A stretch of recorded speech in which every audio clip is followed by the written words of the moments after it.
And they're going to tax your toilet paper. They're going to tax beef, ice cream, your house, home inspections, youth brigades. And they're arming up, folks. These people are killers. Zbigniew Brzezinski, one of their chief advisors, wrote a book 2 years ago bragging that his government under Nixon funded Pol Pot that killed 3 million people, or 30% of Cambodia. They'll pull a trigger on you in a minute. They're funding and writing. The CFR writes the plans for coups in third world countries. This is a gang of murdering crooks. Now, there's over 4,000 members of the CFR now. The top 300 or so are murdering crooks. And Angelina Jolie or somebody, you know, she's going to join it for whatever reasons. Doesn't look good, though. All right, let's go to Dick Cheney. Here's Dick Cheney saying he doesn't tell the slaves. Mentioned I've been a member for a long time and was actually a director for some period of time. I never mentioned that when I was campaigning for re-election back home in Wyoming. Yeah, why don't you, that's a clip from Endgame. Why don't you find the longer clip, actually from C-SPAN. Try Dick Cheney CFR. It'll be one of the ones that comes up. Or try, and this is good we do this on air because it shows others how to find this. I mean, it's like showing somebody how to ride a bike. It's easy. Not like saying, ooh, we know how to find stuff. Oh, we're so smart. It's good to show folks how easy it is to find stuff for themselves. Yeah, that's it. That's it. Dick Cheney, ex-director of CFR, Rockefeller.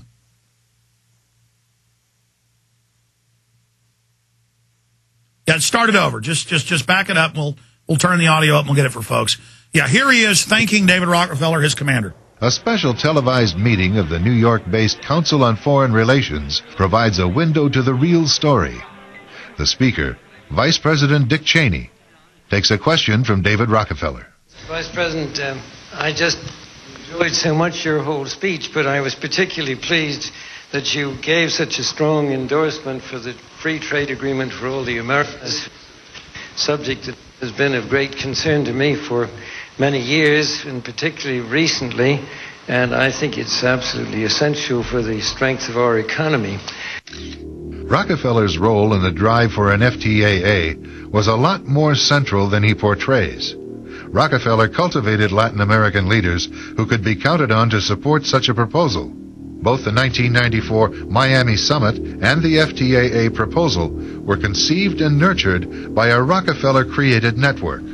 Prominent among the organizations sponsoring the Miami event were the Council of the Americas, founder and honorary chairman David Rockefeller, the Americas Society, chairman David Rockefeller, the Forum of the Americas, founder David Rockefeller, the Institute for International Economics, financial backer and board member David Rockefeller, the Trilateral Commission, founder and honorary chairman David Rockefeller. Rockefeller's influence also extends to the current administration. He was chairman emeritus of the CFR when Vice President Dick Cheney once served as a director, a relationship that Cheney concealed during his congressional career.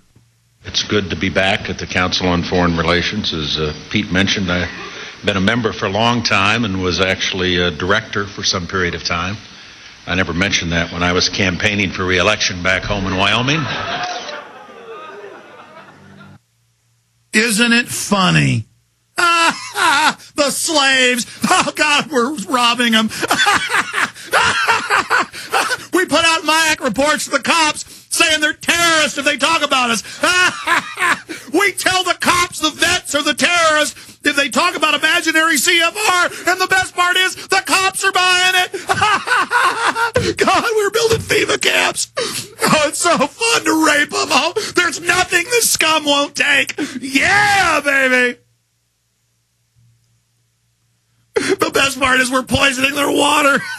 Most of them are sterile and don't even care. 87% of them have become sterile, and it's not even an issue with these idiots. They just don't even know why it's happening. And then they have hundreds of these little subgroups, which mayors and people are part of, and then the Rockefellers and the globalists, because they steal all the tax money, they sit there and fund them. And so your mayor may only get $20,000 a year in a stipend, get to fly around 5 or 6 great destinations, be in a 5-star hotel. Just for that, they'll sell your complete society out. Then the feds come in, teach them how to steal property, teach them how to set up pimp game operations. It's just all a big joke. Hillary, oh, I come here to get told what to do. And Haas is like, yes, you do. Pimp game. Now get up there and tell them what needs to be done. You are my slave. And it's just all a big joke. Cheney, oh, thank you, David Rockefeller. We never tell the scum how it really works, do we? And they're now closing their final net of control. And they've stolen 24 trillion big ones. 24 trillion big ones. And when we get back, I'm going to play that clip for you. Cost of bailout hits a whopping $24 trillion. Paul Joseph Watson, 24 trill. Now, 3 months ago, it was 14.8. What does this mean that it's now 24 trill? If you do the math, they are accelerating the stealing. That's 8.8 trill they've stolen in just 2.5, 3 months.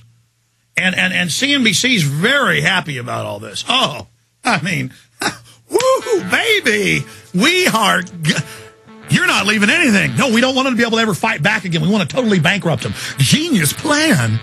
Yes, and the police are standing by. What are they going to do, quit their jobs? It's perfect. Oh, and we'll sit offshore while they try to fight back, and the cops and citizens kill each other. Genius plan. Oh, it's so good. It's so good to be running the pimp game. We'll be right back.